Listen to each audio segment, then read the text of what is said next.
नमस्कार मित्रांनो, जय महाराष्ट्र. मित्रांनो, धनंजय मुंडे पुन्हा अडचणीत.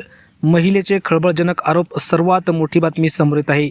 जाणून घेऊया सविस्तर बातमी. त्या अगोदर मित्रांनो, तुम्ही जर आपलं राजकीय वादळ यूट्यूब चॅनल सबस्क्राईब केलं नसेल तर चॅनलला नक्की सबस्क्राईब करा, जेणेकरून अशाच प्रकारचे नवनवीन व्हिडिओ व राजकीय घडामोडी सर्वप्रथम तुम्हाला याच चॅनलवर बघायला मिळतील. मित्रांनो, सर्वात मोठी बातमी समोर येत आहे. आता पुन्हा एकदा राष्ट्रवादीचे नेते आणि आमदार धनंजय मुंडे यांच्या अडचणी वाढण्याची शक्यता आहे. मराठा आरक्षण आंदोलक मनोज जरांगे पाटील यांनी मंगळवारी ज्यांचा उल्लेख केला होता त्या रंजना नागपूरकर यांनी माजी मंत्री आणि आमदार धनंजय मुंडे यांच्यावर गंभीर आरोप केले आहे. धनंजय मुंडे, कैलास फड, निखिल फड यांच्याकडून आर्थिक फसवणूक झाल्याचा आरोप रंजना नागपूरकर यांनी केला आहे. पतीला पुन्हा नोकरीमध्ये रुजू करून घेण्यासाठी धनंजय मुंडे यांनी पैसे मागितले.